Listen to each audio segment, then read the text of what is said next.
ఆ రెండు విషయాల్లో ఎన్టీఆర్ఏ నా గురువు అని సంబోధించిన హృతిక్. కానీ పనిగట్టుకొని మరి ట్రోల్ చేస్తున్న ఒక సిగ్గుమాలిన బ్యాచ్. మన హీరోని మనమే అలానా? మరి ఇంతకు దిగజారుతారా? బాలీవుడ్ అంటే ఏమో అనుకుంటాం, కానీ మన వాళ్ళకు కూడా బుద్ధి ఉండాలి కదా.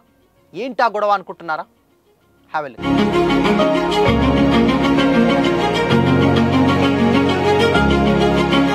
Hi, hello, welcome to Disha TV. కొందరు ఫ్యాన్స్ మా హీరో గొప్ప అంటే మా హీరో గొప్ప అనుకోవడం ఒక లెక్క. ఓకే, ఏదో ఫ్యాన్స్ కదా అని అనుకుంటాం. ఇదొకటైతే అవతలి హీరోలను కించపరచడమే పనిగా పెట్టుకునే ఒక బ్యాచ్ కూడా ఉంటుంది. ఇది రెండోది. సోషల్ మీడియా పుణ్యమాని వీరాభిమానుల్లో చాలామంది రెండో పనికే ఎక్కువగా ఇంపార్టెన్స్ ఇస్తూ ఉంటారు. ఇద్దరు హీరోలు కలిసి ఒక సినిమా చేస్తే అవతలి హీరోని డీగ్రేడ్ చేయడమే ధ్యేయంగా పనిచేస్తూ ఉంటారు. జూనియర్ ఎన్టీఆర్, రామ్ చరణ్ కలిసి చేసినటువంటి ట్రిబుల్-ఆర్లో ఎవరు హైలైట్ అయ్యారు, ఎవరు మెయిన్ హీరో అనే విషయంలో ఏళ్ల తరబడి కొట్టుకుంటూనే ఉన్నారు.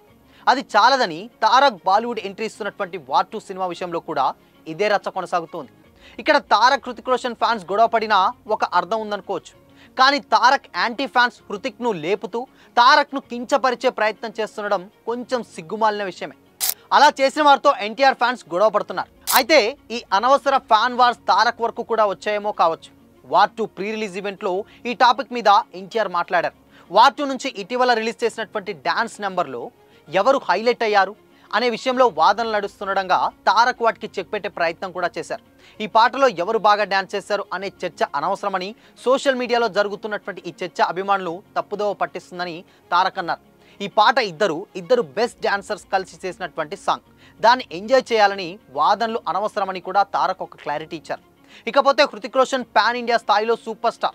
ఫస్ట్ సినిమా కహో నా ప్యార్ హైతోనే పెద్ద స్టార్ అయిపోయారు. హీరో హృతిక్ అప్పటి నుంచి కూడా టాప్లోనే ఉంటూ వస్తున్నారు. అలాంటి హీరో మన జూనియర్ ఎన్టీఆర్ను మెచ్చుకున్న తీరు టాలీవుడ్కే గర్వకారణమని చెప్పాలి. తారక్ తన గురువు అన్నట్లుగా వార్ 2 ప్రీ రిలీజ్ ఈవెంట్లో హృతిక్ మాట్లాడారు. ఎన్టీఆర్ నుంచి ఎన్నో విషయాలు నేర్చుకున్నానని, అందుకు అతడికి కృతజ్ఞుడని కూడా హృతిక్ చెప్పారు. తారక్ది తనది ఒకే రకమైనటువంటి ప్రయాణం అని, అతడిలో తాను చూసుకుంటున్నానని కూడా హృతిక్ చెప్పుకొచ్చారు. అలాగే తారక్ కూడా తనలో అతన్ని చూసుకుంటున్నానని కూడా చెప్పుకొచ్చారు. ఎన్టీఆర్ నేను కోస్టార్లుగా మొదలుపెట్టి ఇప్పుడు అన్నాదమ్ములం అయిపోయామని, ఇకపోతే ఎన్టీఆర్ తన ఫ్యాన్స్ కూడా నా అన్నాదమ్ములే అని కూడా హృతిక్ చెప్పుకొచ్చారు. ఇక ఎన్టీఆర్ టాలెంట్ గురించి హృతిక్ గొప్ప ఎలివేషన్ ఇచ్చారు.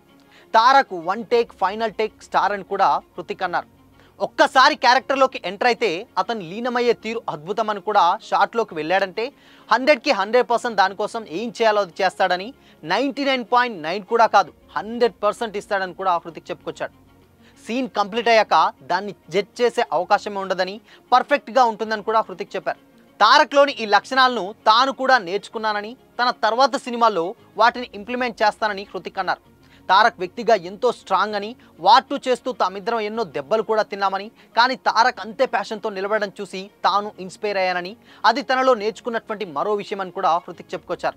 వార్ 2 తన కెరీర్లో టాప్లో ఉంటుందని, కహో నా ప్యార్ హై, క్రిష్, ధూమ్ 2 సినిమాలకు ఎంత అప్రిషియేషన్ వచ్చిందో, వార్కు ఎంత పొగడ్తలు వచ్చాయో అస్సలు డౌట్ అక్కర్లేదు. వార్ 2 కూడా అదే రేంజ్లో అప్లాస్ తీసుకొస్తుందని కూడా ధీమా వ్యక్తం చేశాడు హృతిక్. అయితే ఒక బాలీవుడ్ స్టార్ హీరోనే తారక్ని అంతలా మెచ్చుకొని, నాకంటే కొంచెం ఎక్కువనే తెలుసు ఆయనకి అని గురువుగా సంబోధించినప్పుడు, అది కూడా తారక్ ఫ్యాన్స్ కూడా కాకుండా మిగతా అంటే నార్మల్ హీరోస్ ఎవరైతే ఉంటారో, ఈయన వేరే హీరోలని, పోనీ తెలుగు ఇండస్ట్రీకి సంబంధించినటువంటి హీరోలు ఓకే, ఇప్పుడు తారక్ అంటే అది వేరే అనుకుందాం. కానీ ఇక్కడ ఆయన యాంటీ ఫ్యాన్స్ ఎవరైతే ఉంటారో దాన్ని ఆసరాగా చేసుకొని ఇక్కడ హృతిక్ని లేపుతూ తారక్ని ట్రోల్ చేయడం, అది కూడా తెలుగు వాళ్ళ అయ్యుండి ఒక తెలుగు హీరోని ఎందుకు ఇలా చేస్తున్నారని కూడా సోషల్ మీడియాలో కమెంట్లు అయితే వస్తున్నాయి. ఇది ఎంతవరకు కరెక్ట్ అన్న కామెంట్స్ కూడా వినిపిస్తున్నాయి. సో మొత్తంగా ఇక్కడ ఏంటంటే, ఈవెన్ ఏది ఒప్పుకున్నా ఒప్పుకోకపోయినా కూడా ఫర్ ది ఫస్ట్ టైం బాలీవుడ్లోకి పిలిచి మరి, బాలీవుడ్లోకి ఒక టాలీవుడ్ యాక్టర్ని పిలిచి మరి నువ్వు ఈ సినిమా చేయాలని వెంటబడి చేయించినటువంటి క్యారెక్టర్ వార్ 2లో ఎన్టీఆర్ది. బట్ అంత అప్రిషియేషన్ అంటే అంత రెస్పెక్ట్ ఉండి తెలుగు సినిమా నుంచి ఒక హీరోకి దక్కుతుంటే, పోనీ అది ఎంకరేజ్ చేయాల్సింది పక్కన పెట్టి, ఇప్పుడు ఎంకరేజ్ చేయకుండా నో ప్రాబ్లం, బట్ అవన్నీ పక్కన పెట్టి ఇక్కడ కావాలని వేరే హీరో ఫ్యాన్స్ అంటే ఏమనుకుందాం, బట్ యాంటీ ఫ్యాన్స్ దీన్ని ఆసరాగా చేసుకొని హృతిక్ని లేపుతూ తారక్ని డీగ్రేడ్ చేయడం ఎంతవరకు కరెక్ట్? సో మీ ఒపీనియన్ని కామెంట్ చేసి చెప్పండి.